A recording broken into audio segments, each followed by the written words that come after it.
al mes de octubre, empezar ya como a asociar los conceptos para el examen posteriormente, ¿no? Así que la idea es que podamos entender que la materia en el segundo cuatrimestre nos invita a pensar cómo la psicología llega justamente a la Argentina, cómo se instalan los principales conceptos y las principales orientaciones. Ahí trabajamos fundamentalmente el laboratorio experimental y la influencia del psicoanálisis en las primeras aproximaciones. También hemos trabajado la periodización de cómo tenemos una etapa preprofesional y una etapa profesional de la psicología y cómo cada una de estas etapas estuvo impregnada por condiciones culturales, políticas y económicas y por intereses que justamente daban a nuestra profesión como diferentes alcances técnicos hasta llegar a consolidar nuestra carrera como licenciatura en psicología, en la cual conocemos todos los alcances que hasta el día de hoy los sostenemos, ¿no? Me refiero a las orientaciones en jurídica, en educativo, en el área clínica, en el área laboral, ¿sí? Que son como actualmente los campos de intervención posible de nuestra carrera. También hemos trabajado justamente el hombre y la cosmovisión sobre la modernidad y la posmodernidad, la crítica respecto de esos tiempos y los alcances subjetivos que fueron generando, ¿no? Con esto me refiero a que no es lo mismo pensarse desde la posmodernidad en la construcción de la realidad que pensarse en la modernidad, ¿sí? Los alcances subjetivos son diferentes.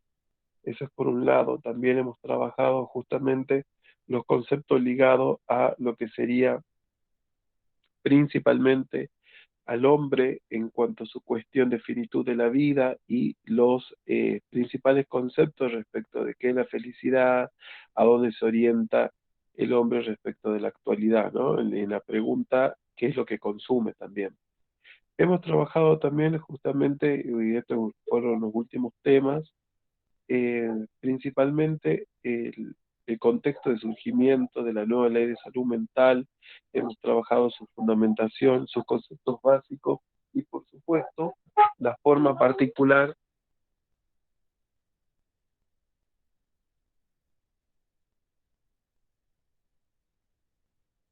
y por supuesto la forma particular de entender los cambios paradigmáticos que instaló la nueva ley de salud mental. También hemos trabajado sobre las críticas posibles y los campos de intervención. ¿Mm? Así que actualmente estamos como cerrando estas ideas y bueno, me gustaría saber de la clase si tiene alguna pregunta respecto de esto para que podamos ir construyendo, ¿sí? Profe, Sí, en las primeras clases estuvimos revisando con mi compañera que usted había dicho de que era bueno que hagamos una tipo de comparación o juntar los conceptos que decían el texto uno y el texto 2, que eran básicamente muchas fechas de respecto a la psicología. Tenían un cierto cantidad o sea, de plantearlas, pero a los temas que va son los mismos. Y lo que vimos es que varían las fechas con respecto a los textos con un mismo tema. Por ejemplo, el que yo destaqué es que la fecha de psicología, el primer laboratorio de psicología experimental en Argentina fue por Horacio Piñero. En el primer texto dice que es en 1902 y en el otro 1899.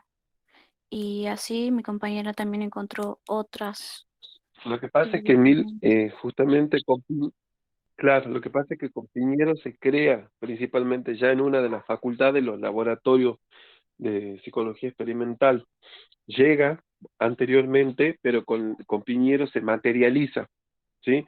Es como que lo que pasó, por ejemplo, en el contexto de la ley de salud mental, ¿sí? La ley de salud mental se crea en el año 2010, pero Jujuy se adhiere hace 4 o 5 años atrás recién. Se materializa recién en otro tiempo, ¿sí? Eso es más que nada. Por eso es que tenés como esa disparidad. Pero, por ejemplo, que vos me digas, Si es una pregunta de examen y que me pueda responder que se cree laboratorio con Horacio Piñero, está perfecto, por ejemplo. Ah, sí, igual, yo he estudiado de los dos y sí hay una diferencia solo de 3 años, pero me pareció Claro, extraño que varíe. claro, Porque porque después en todo tiene que ver con el coincide. contexto. Claro, sí, sí, pero tiene que ver con ese contexto que llega esta orientación de psicología a Argentina y quien materializa en una primera instancia es José Ingeniero, justamente.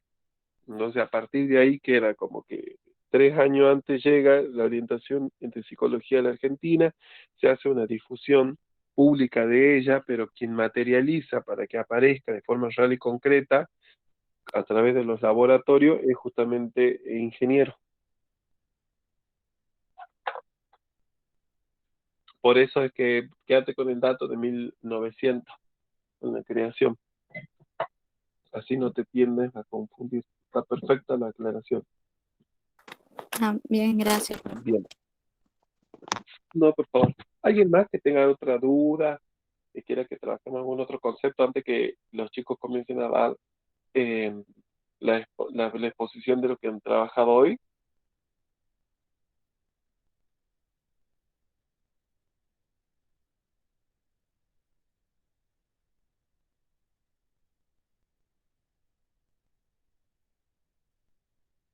Profe, una pregunta. En el texto de la ley 26.657 de salud mental, ¿eso hay que nombrar, va en el examen parcial, todas las leyes o hay una en particular que es más importante?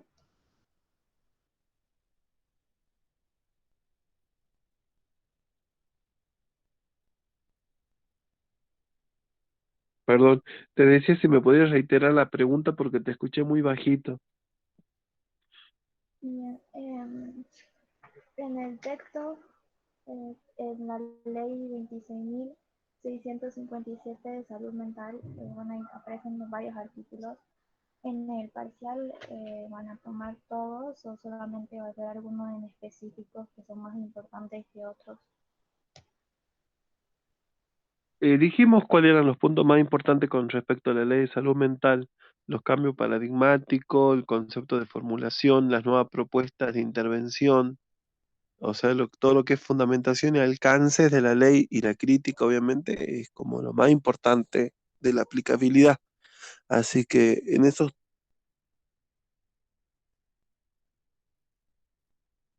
otros de que vos me precises, por ejemplo, un artículo, sino que en líneas generales me puedas vos decir cuáles son los cambios paradigmáticos, cuál es la fundamentación, cuáles son las nuevas aplicaciones, qué es lo que cambia la nueva ley de salud mental con respecto a la vieja, entendida como ley de salud mental. Entonces, a partir de ahí es lo que nosotros vamos a pedir en cuanto a la construcción del examen. ¿Sí? Ay, un profe, gracias. Bueno, no, por favor. Bueno, vamos a ir comenzando entonces con la exposición de los compañeros. Alguno de ellos desea compartir imagen o como se hayan organizado, no hay ningún problema.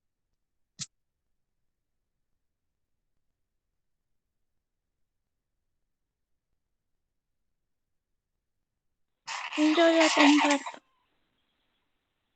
Dale.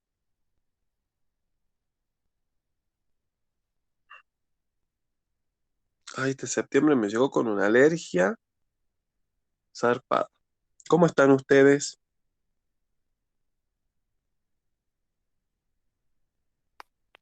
Bien, profe. Por suerte bien, profe, cuidándonos.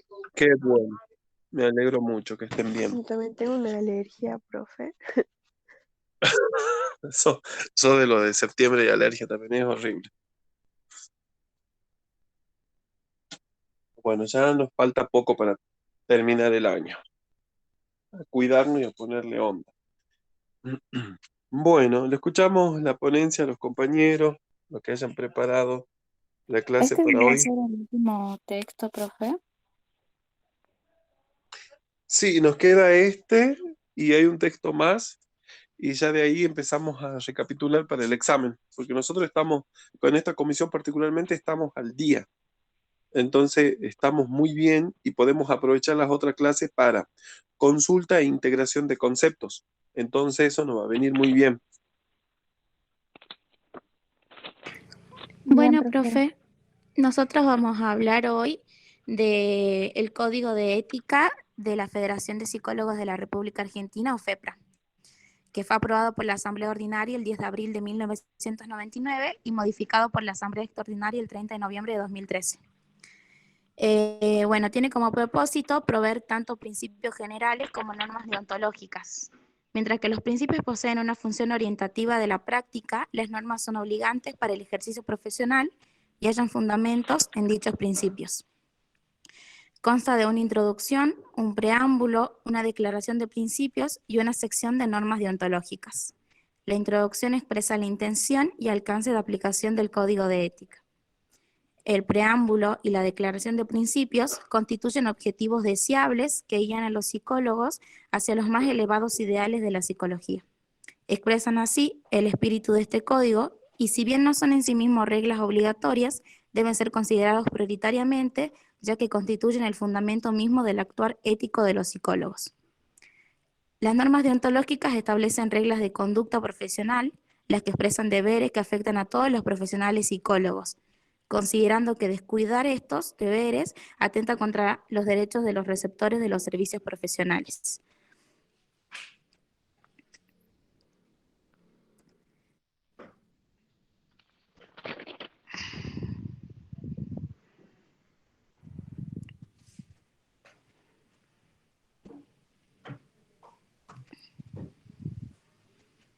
El preámbulo. Los psicólogos nucleados en las entidades que conforman la Federación de Psicólogos de la República Argentina se comprometen a ejercer su profesión guiados por los principios y reglas de acción que contiene este Código de Ética. Entienden al bienestar psíquico como uno de los derechos humanos fundamentales y trabajan según el ideal social de promoverlo a todos por igual, en el mayor nivel de calidad posible y con el solo límite que la ética y la ciencia establecen. Comprenden que es una responsabilidad individual de cada psicólogo aspirar a alcanzar el mismo y promover en sus colegas una actitud responsable, lúcida y comprometida frente al ser humano concreto y sus condiciones. No consienten ni participan deliberadamente en prácticas discriminatorias, propician la armonía entre colegas, pero concuerdan en que el sentimiento de solidaridad profesional no puede avalar o encubrir errores, faltas éticas, crímenes o contravenciones penales practicadas por otros psicólogos en la prestación de sus servicios profesionales.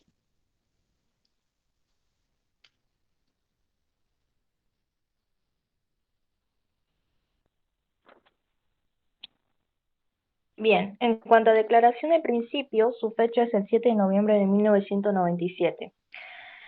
El Código de Ética de la Federación de Psicólogos de la República Argentina toma como base los principios generales acordados por los países miembros y asociados del Mercosur en la ciudad de Santiago de Chile, y esta es subdividida en 5 partes. A. Respeto por los derechos y la dignidad de las personas. Basada en la Declaración Universal de los Derechos Humanos. Guardan el debido respeto a los derechos fundamentales, la dignidad y el valor de todas las personas y no participan en prácticas discriminatorias. Respetarán el derecho de la intimidad, privacidad y autonomía y el bienestar de las personas, grupos y comunidades. B. Competencia. Los psicólogos se comprometen a asumir los niveles elevados de idoneidad en su trabajo, reconociendo las fronteras de sus competencias particulares y las limitaciones de su pericia. Proveerán solamente aquellos servicios y técnicas para la que están habilitados por su formación académica, capacitación o experiencia. En cuanto a las competencias que se requieren son la asistencia, enseñanza y o estudios de grupos humanos. Varían con la diversidad de dichos grupos y épocas. El uso de las nuevas tecnologías, el psicólogo debe ser coherente con el espíritu de este código. C. Compromiso profesional y científico. Los psicólogos se comprometen a promover en la psicología en cuanto al saber científico. Su trabajo asumirán sus responsabilidades profesionales a través de un constante desarrollo personal, científico, técnico y ético. Mantendrán actualizado el conocimiento científico y profesional relacionando con su ejercicio, reconociendo la necesidad de una formación continua y harán uso apropiado de los recursos científicos, profesionales, técnicos y administrativos. D. Integridad. Se comprometen a promover la integridad del quehacer científico, académico y de la práctica de la psicología. Informar acerca de sus antecedentes profesionales y curriculares, sus servicios, sus honorarios, investigaciones o docencia. No deberán hacer declaraciones falsas o engañosas. Se empeñarán en ser sumamente prudentes frente a nociones que degeneren las rotulaciones o devalúen o discriminen. Procurarán que sus sistemas de creencias, valores, necesidades y limitaciones no generen efectos adversos en sus trabajos. En su accionar científico profesional, clarificarán a las partes acerca de los roles que están desempeñando y funcionarán según esos mismos roles. Y por último, se encuentra la responsabilidad social, en donde los psicólogos se comprometen a asumir sus responsabilidades profesional y científica hacia la comunidad y la sociedad en la que trabajan y viven. Este compromiso es coherente con el ejercicio de sus potencialidades analíticas, creativas, educativas, críticas y transformadoras. Ejercerán su compromiso social a través del estudio de la realidad y promueven o facilitan el desarrollo de las leyes y políticas sociales que apunten, desde su especificidad profesional, a crear condiciones que contribuyan al bienestar y al desarrollo del individuo y de la comunidad. Entonces, dicho código también presenta normas deontológicas.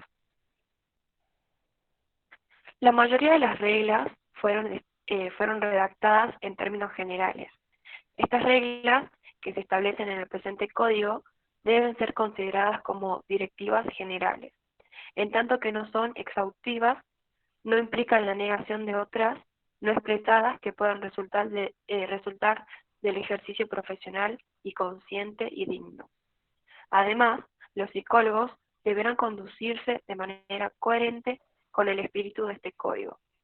Las siguientes son reglas que los psicólogos deberán observar en relación con el consentimiento informado, donde los psicólogos deben obtener consentimiento informado de aquellas personas con las que trabajan en su práctica profesional.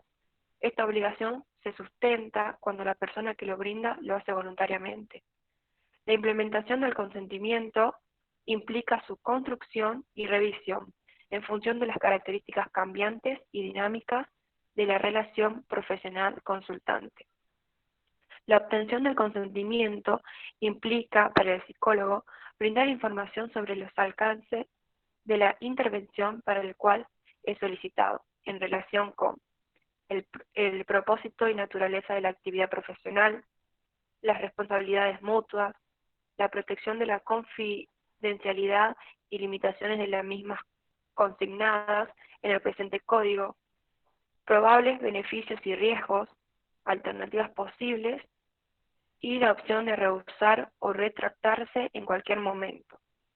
En los casos en los que las personas involucradas no se encuentren en condiciones legales, intelectuales o emocionales de brindar su consentimiento, los psicólogos deberán ocuparse de obtener el mismo de los responsables legales, de acuerdo a las normativas vigentes.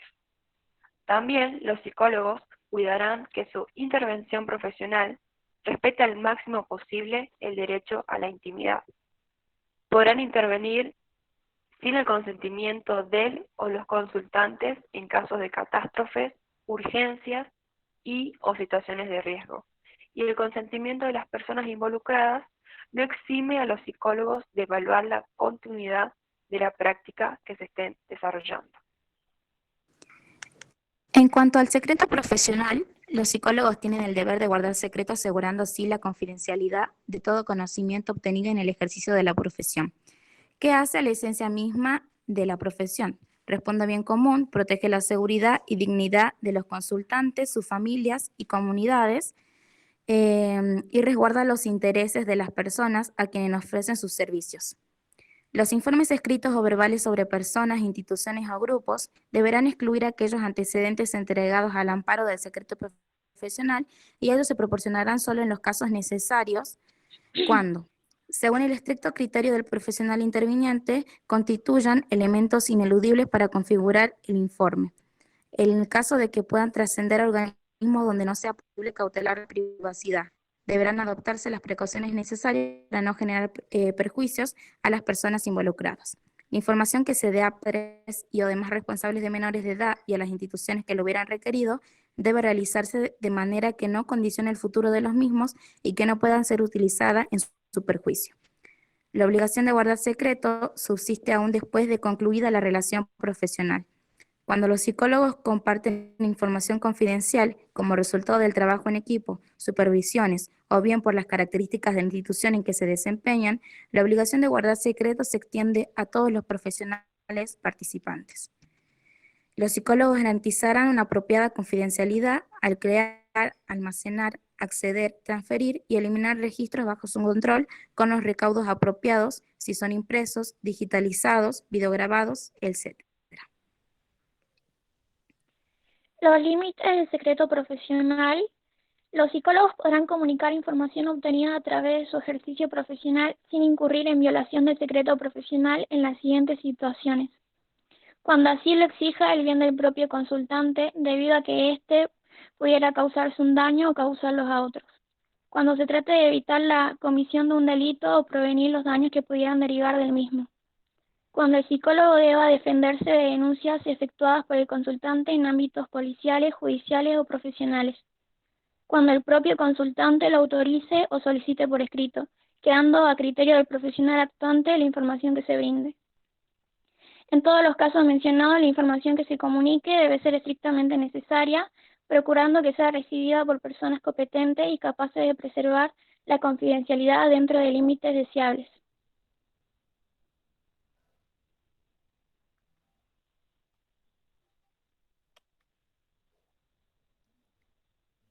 En cuanto a la responsabilidad en las relaciones profesionales, basándose en los principios éticos y la responsabilidad profesional, absteniéndose de satisfacer intereses personales que pudieran vulnerar los derechos de las personas. Los psicólogos evitarán establecer relaciones que desvíen o interfieran los objetos por los que fueran requeridos sus servicios, sean estas religiosas, políticas, comerciales, etc. Los psicólogos no recibirán otra atribución por su práctica más que sus honorarios. Los psicólogos no iniciarán ninguna relación profesional con personas con las que exista un vínculo previo que pudiera inferir en su óptimo desempeño de la tarea, excepto cuando esto no puede evitarse. Y solo hasta promover la intervención de otro psicólogo. Cuando los psicólogos brinden servicios a personas que tuvieran relación entre sí, deberán aclarar debidamente roles y funciones y respetar los límites que se interponga en su descripción teórico-práctica y ética. Los psicólogos, en el marco de las prácticas profesionales, no se involucrarán sexualmente con sus consultantes. Los psicólogos no aceptarán consultantes a personas con las cuales se han mantenido vínculos sexuales, afectivos, comerciales, laborales o de otra índole que pudieran condicionar o afectar de manera negativa el objetivo primordial de su práctica. Si no obstante los recaudos tomados surgiera una relación afectiva entre consultante y psicólogo que obstaculariza el alcance de las metas profesionales, el psicólogo deberá realizar una derivación del consultante a otro profesional. En relación con los colegas, los psicólogos mantendrán sus vínculos con colegas siempre dentro del respeto mutuo y sin intromisión en los límites de la especialidad ajena. Al cobrar honorarios, tendrán en cuenta la dignidad profesional y no proporcionarán las situaciones de competencia desleal. Además, los psicólogos no se valdrán de las circunstancias de intervenir en actividades políticos gremiales. Propenderán a que la selección de profesionales para cargos públicos y privados sean a través de concursos. Son actos contrarios a la ética desplazar o pretender hacerlo a un colega de un puesto público o privado. Está vedado a los psicólogos difamar a un colega, calumniarlo o tratar de perjudicarlo. Estos no facilitarán recursos profesionales ni colaborarán con colegas que resulten sancionados. Los psicólogos deberán abstenerse de efectuar comentarios respecto del trabajo profesional de sus colegas. La crítica deberá ser constructiva, comprobable y de entera responsabilidad de su autor. Es obligación de los psicólogos ayudar a la formación de sus colegas. Además, no intervendrán profesionalmente con personas asistidas por colegas, salvo en los siguientes casos: cuando sea una respuesta a la solicitud del profesional que conduce la intervención, cuando la urgencia así lo requiera, o cuando el consultante interrumpa voluntaria y definitivamente el vínculo con el primer profesional.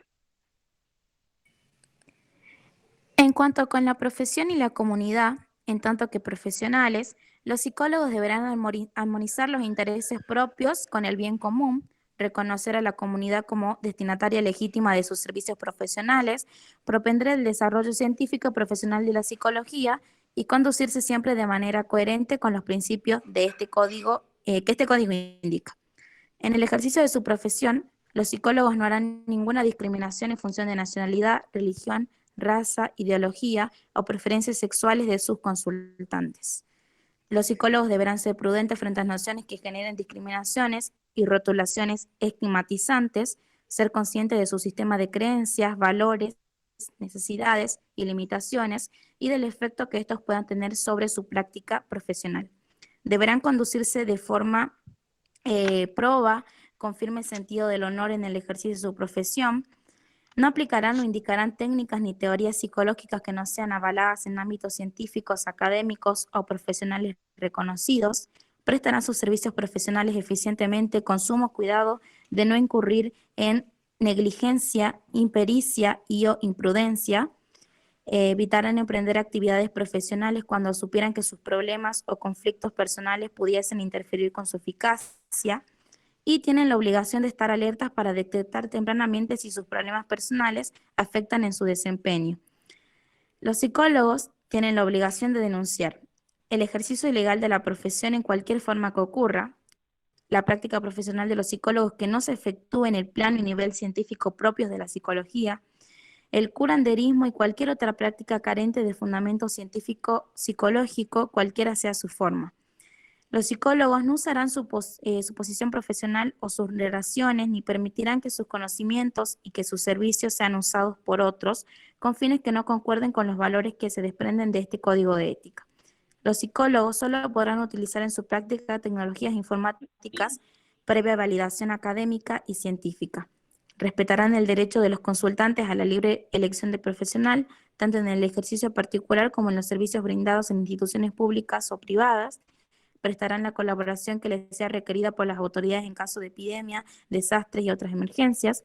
Deberán prestar la colaboración que les sea requerida por los colegios y asociaciones a las que pertenecen. No participarán ni activa ni pasivamente en acciones que afecten la integridad psíquica y o física de las personas, ni con formas de tortura y todo aquello que atente contra los derechos humanos reconocidos a nivel nacional e internacional. Y por último, los psicólogos que desempeñen cargos públicos están obligados a respetar la ética profesional en el desempeño de su esfera de acción y para con sus colegas. En cuanto a la investigación psicológica perseguirá el avance del conocimiento científico y o el mejoramiento de las aplicaciones profesionales.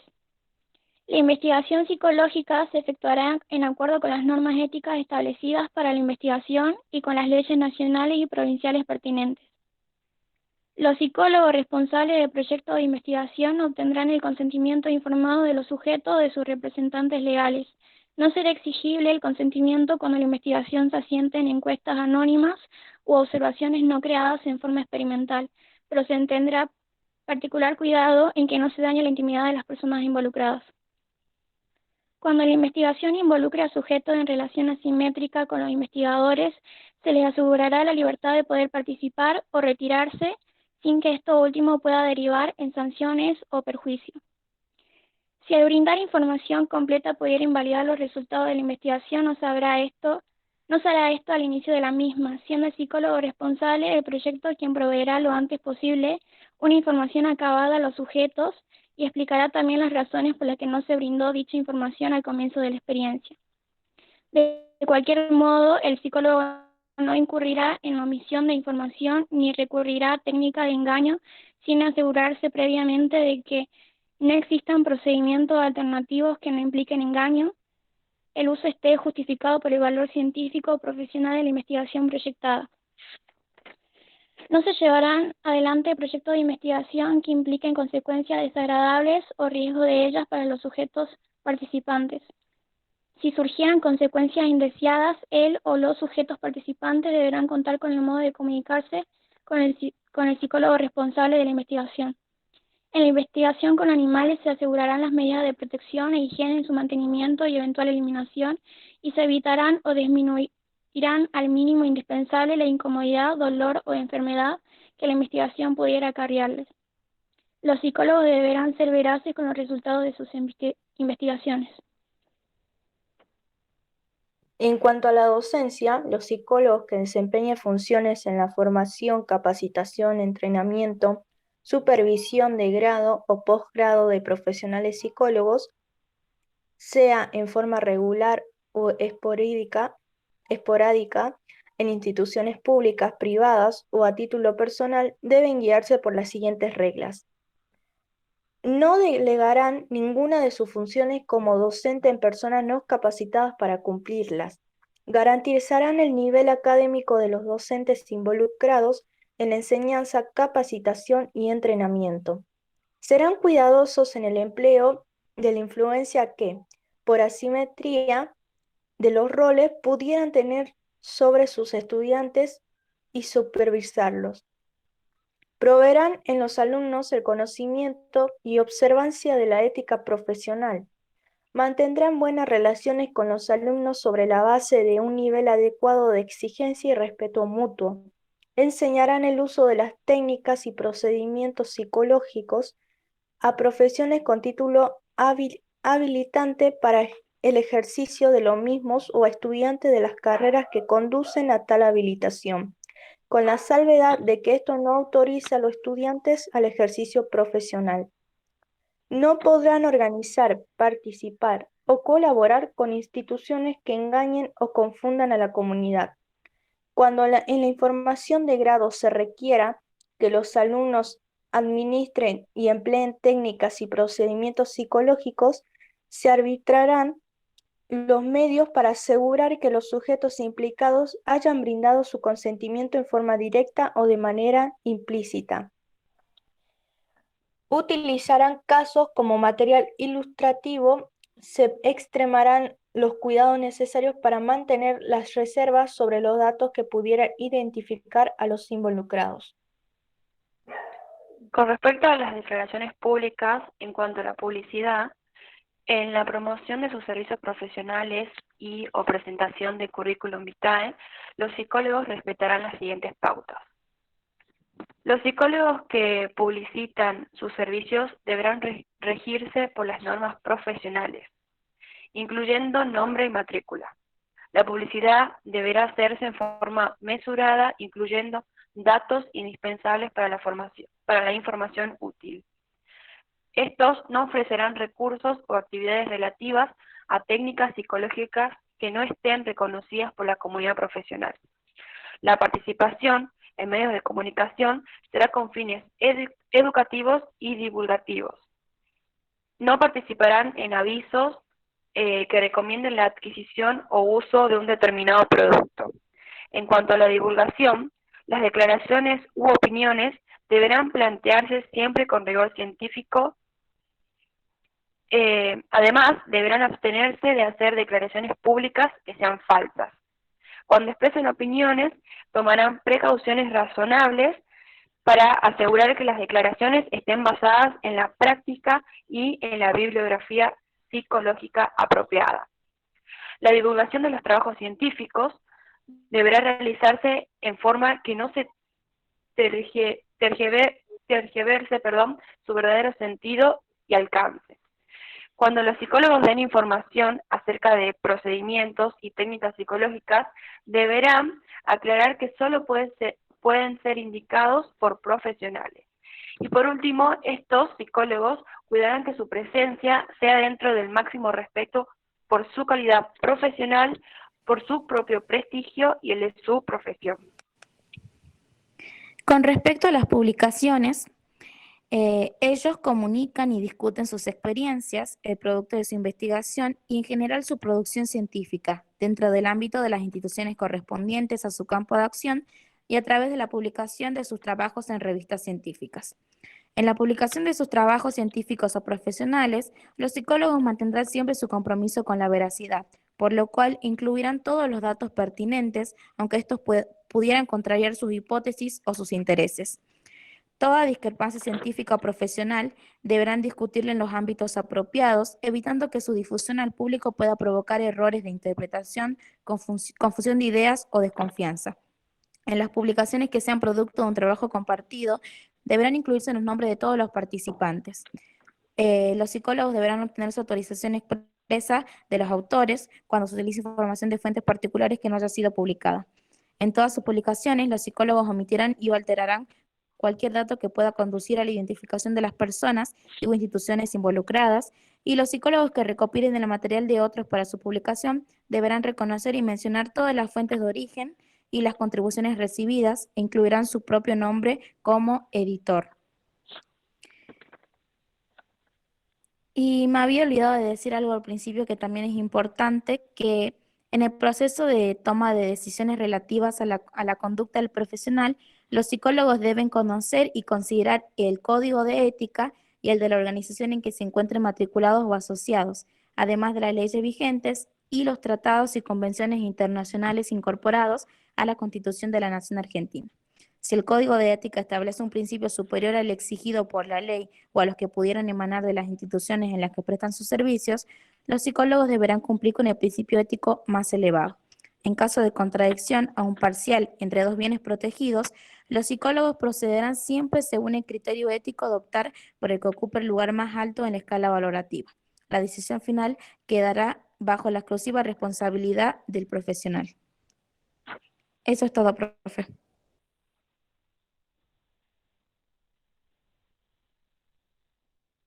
Bien, muy claro. Me encantó cómo lo pudieron sintetizar respecto de qué serían esto de las normas deontológicas, ¿no? Muy bien la precisión.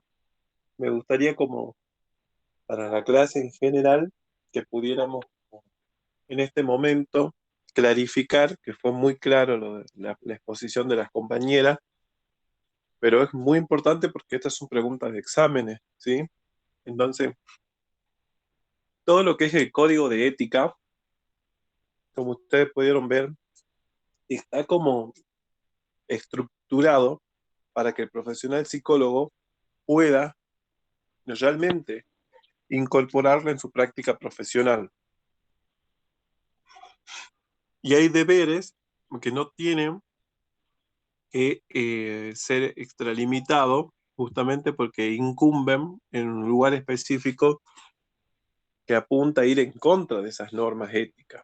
Entonces, es como muy importante en este momento entender cuándo se inhabilita el secreto profesional, qué pasa con el consentimiento informado, entender que la responsabilidad en las relaciones personales es muy importante, cómo el psicólogo va a destinar a la publicidad sobre su profesión, cómo se va a manejar con otros colegas, qué pasa con el profesional psicólogo que ejerce la docencia o que ejerce la investigación, cómo se hace la divulgación, ¿sí?, de estas publicaciones, como ustedes pudieron ver, y cuál es el compromiso que va a tener el psicólogo con la profesión y la comunidad.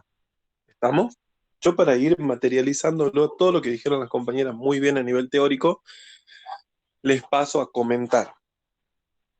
Por ejemplo, nosotros tenemos esta semana la semana de la terapia cognitiva conductual, ¿sí? Estamos en el mes del psicólogo, porque se conmemora el mes del psicólogo. Entonces, ¿qué es lo que hicimos? Es habilitar por semana las diferentes escuelas en psicología y invitarlos a los profesionales que desarrollan sus técnicas a partir de esas escuelas, que puedan hacer presentaciones de temas. Por ejemplo, en esta semana tenemos lo que se define como terapias cognitivas comportamentales.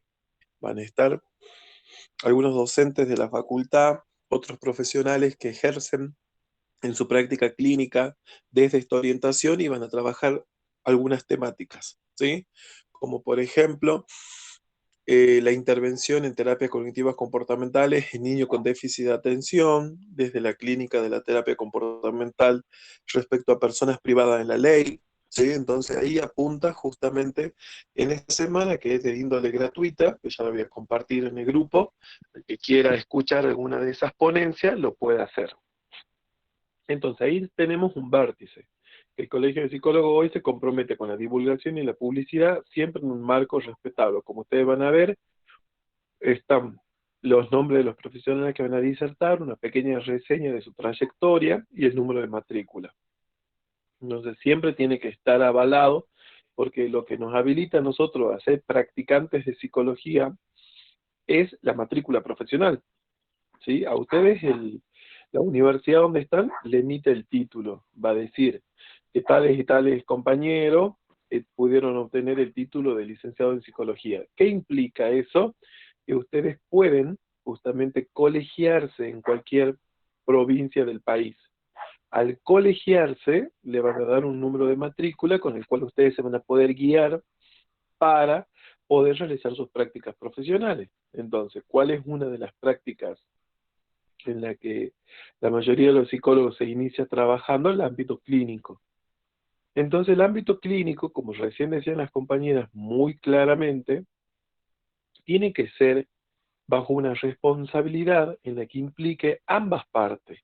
Por ejemplo, si yo conozco a esta persona porque es novio de mi amiga y quiere iniciar tratamiento psicológico conmigo, por ejemplo, por supuesto que yo no voy, y si yo tengo contacto con esta persona, lo frecuento, nos vemos en fiestas, en cumpleaños, y es parte de mi vida cotidiana, y por supuesto que yo le voy a derivar y le voy a sugerir otro profesional.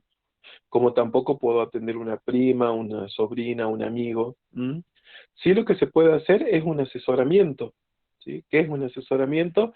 La persona que tiene un vínculo con uno le expresa: mira, me está pasando esto, en líneas generales, y bueno, uno le dice: bueno, mira, tal vez esto te va a sentar muy bien una terapia de tipo gestáltica, o una terapia de tipo conductual, o una terapia de tipo sistémica.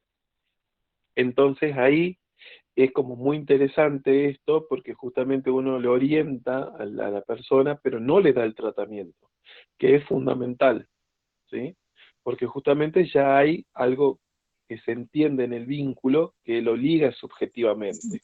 Entonces, claramente se va a perder objetividad en eso que se realice como práctica. Entonces ahí es como muy interesante poder entender que ese límite tiene y es necesario. Cuando hablan de responsabilidad social, ¿qué implica la responsabilidad social? ¿Recuerdan la catástrofe que ocurrió hace unos años atrás en nuestro norte argentino, en donde justamente el alud provocó ahí muchas pérdidas? Entonces ahí implicó justamente que profesionales psicólogos que trabajaban en el Estado y profesionales psicólogos que no trabajaban en el Estado, o sea que tenían relación de práctica privada, presten su servicio a estos familiares, ¿sí? Porque justamente ahí se necesitaba mucho trabajo y los psicólogos no estaban dando abasto. Entonces nos organizamos, por ejemplo, en diferentes partes del territorio, algunos psicólogos que estaban trabajando en territorio en el norte, y otros profesionales que trabajaban acá en los espacios de campaña donde estaban trayendo a la gente. Entonces ahí principalmente se hizo un trabajo de responsabilidad social, después se trabajó con concientización, con prevención y se pudo contener a las familias que se encontraban en esa situación. Entonces, ¿a qué apunta el término responsabilidad social? El compromiso que tiene el psicólogo por la salud mental en general. ¿Mm? Por ejemplo, los diferentes espacios que ustedes escucharon a muchos profesionales que hemos transitado por los medios de comunicación, hablando sobre el manejo emocional en situación de pandemia, hablando sobre cuál es el manejo particular que hay que tener con niños o con adultos mayores o con personas en general que no encontraban en estos grupos etarios, es una forma de difundir la salud mental. Entonces ahí aparece lo que se denomina como el compromiso justamente social o la responsabilidad social de nuestra práctica. Después algo también interesante que es dentro del ámbito puramente clínico, esto que mencionaban las compañeras, cuando el psicólogo se va a valer de justamente esto, de incumbir en la idea de que el secreto profesional se tiene que romper, ¿no? Cuando yo dejo del lado del secreto profesional y hablo, expreso eso que el paciente me dijo, eso que el paciente pudo poner en palabras. Solamente en situaciones de peligro para sí o tercero. Ahí, el riesgo inminente para la persona, por ejemplo, en las ideaciones suicidas, es cuando el psicólogo interviene y puntualmente ahí le da una vuelta y hace otra mirada respecto de esa situación y puede decir. Entonces trabaja con las redes familiares, trabaja con los hospitales, entonces trabaja con una internación. Ahí, en esos casos. O por ejemplo, que el psicólogo escuche que esta persona participó en un delito y obviamente si lo expresa eso en el consultorio, el psicólogo tiene el deber ético de poder hacer la denuncia pertinente. Por ejemplo, ¿hace cuánto? Hace 5 años, 6 años atrás, en Tucumán, uno que se sentó como la base de un precedente, una colega denunció al paciente, un adulto mayor, que había participado en innumerables situaciones de justamente del conflicto que hubo principalmente con la situación que vivimos en el 76, ¿sí? En esto de la situación social que nos tocó vivir. Entonces, esta persona que en ese momento participaba del servicio militar, participaba de otras redes de trabajo también, expresó en el consultorio lo que había hecho y lo que había generado como sufrimiento a muchos familiares. Estoy hablando de las prácticas de deshumanidad, estoy hablando de las prácticas que en el Estado se vivió como silenciamiento del golpe militar. Entonces la psicóloga tratante en ese momento realiza la denuncia justamente al comité de ética de su colegio y también realiza la denuncia penal. Entonces automáticamente a esta persona se lo detiene y pasa por un proceso de juicio. ¿Sí? ¿Qué le nombro con esto? Que ahí estaba justamente confesando un delito que había cometido. Entonces, justamente se empieza a hacer todo un movimiento respecto de esto, porque suma un precedente importante y visibiliza una de las situaciones que muchas veces está en el consultorio, ¿no? Que el psicólogo atravesado por miedo, por otras cuestiones, pierde el eje que es lo normativo, lo que uno tiene que poder hacer, y justamente a veces eso escapa a las posibilidades. Entonces ahí principalmente estos ejemplos concretos para que podamos ver que el secreto profesional y en qué condiciones se tiene que incumplir. Bien, las compañeras muy claras, muy precisas. También me gustaría dejar ahí como explicitado este punto de la publicidad. Por ejemplo, el psicólogo no puede prescribir un medicamento, imagínense si sale publicitando un medicamento, ¿sí? Eso es un deber de incumplimiento de la práctica profesional. Así que realmente es como muy interesante en este momento empezar a encontrarnos en este proceso y empezar a definir estos conceptos de intervención general. Bien, bien, bien. ¿Hay alguna duda que haya surgido, alguna pregunta, algún comentario que quieran hacer los compañeros que estuvieron escuchando?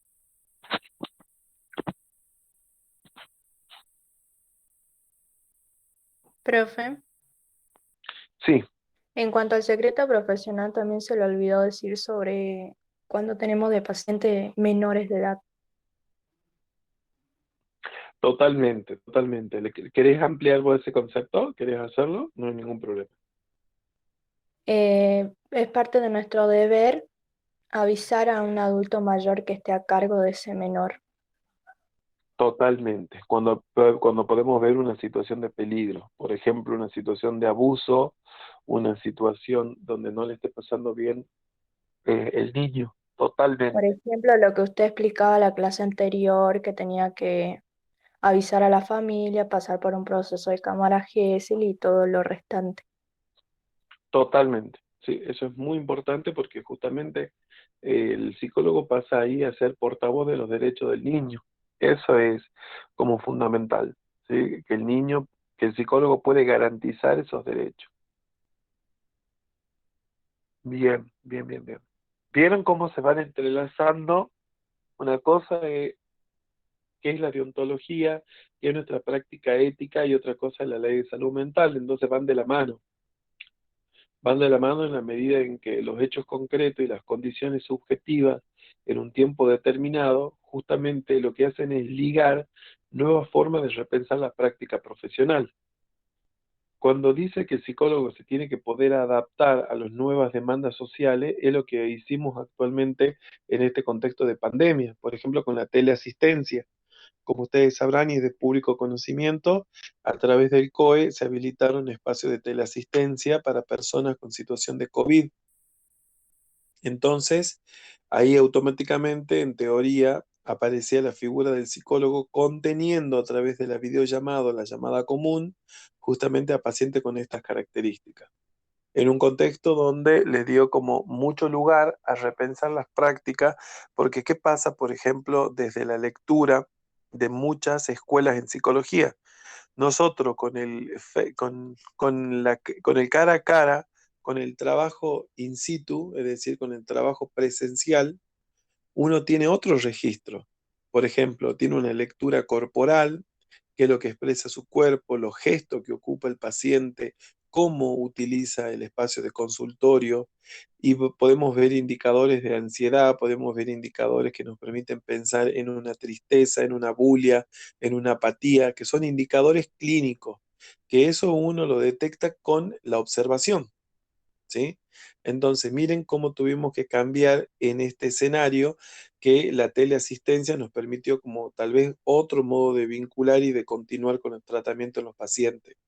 No es lo mismo un paciente que venía trabajando con su psicólogo desde enero y que le agarró la situación de cuarentena en marzo o abril, que el paciente que ingresa en el dispositivo y tiene esta característica de ser la primera vez que concurre, ¿sí?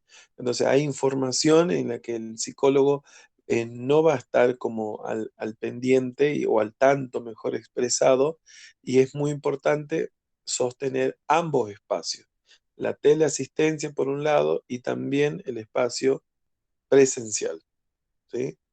Por eso es que ahora que dentro de toda la situación está comenzando a marchar un poquito mejor, muchos profesionales están volviendo al consultorio porque justamente el trabajo presencial te da como modalidad cosas únicas que se pierden muchas veces en la teleasistencia, como en todo. Ustedes también en la clase, nunca vamos a comparar una clase presencial con una clase virtual, bajo ningún concepto. Bien, muchísimas gracias a las compañeras que pusieron, fueron muy claras, así que las que quieran compartir la presentación que hicieron hoy, más que bienvenido.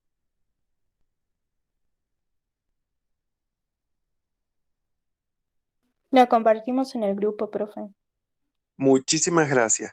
Bien, ¿hay algún otro grupo que va a participar?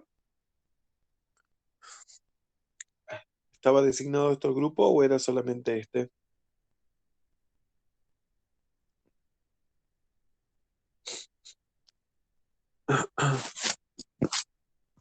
Parece que no. Bueno, perfecto. Bueno, entonces vamos a ir concluyendo el día de hoy la clase. Aparentemente era el único tema que íbamos a trabajar. Lo que sí lo que sí le voy a pedir es que en la próxima clase ya empecemos a traer las dudas, ¿sí? Nos empecemos a traer las dudas, los espacios de preguntas, de los textos que vayan trabajando, así como la compañera oportunamente preguntó qué pasa con el inicio de la psicología en Argentina, encuentra una contradicción entre este texto y este. Empiecen, chicos, a poder preguntar para que lleguemos en buenas condiciones al examen. Recuerde que la promoción es directa, la persona que tiene 7 y 7 en los dos exámenes o más, promociona de forma directa, sin intervención de un coloquio. Así que aprovechemos los espacios que tengan. ¿Mm? Agradecerle a las compañeras, la exposición fue muy clara, fueron muy dirigentes respecto de eso y en la próxima clase ya vamos a empezar a entrelazar algunos conceptos. Bueno, profe. Que tengan una Buenísimo. hermosa semana, cuídense mucho y posiblemente nos estemos viendo. Habría novedades que en el mes de noviembre estaríamos tal vez tomando algunos exámenes presenciales. Así que ojalá y todo se maneje bien para poder habilitar esos espacios. Buenísimo, profe. Hasta luego. Sería Bueno, genial, profe. Hasta luego. sería así, ya Hasta basta luego, de la profe. virtualidad. A todos nos arden los ojos. Cuídense mucho. Que estén muy bien. Gracias, Hasta luego, profe. igualmente. Profe.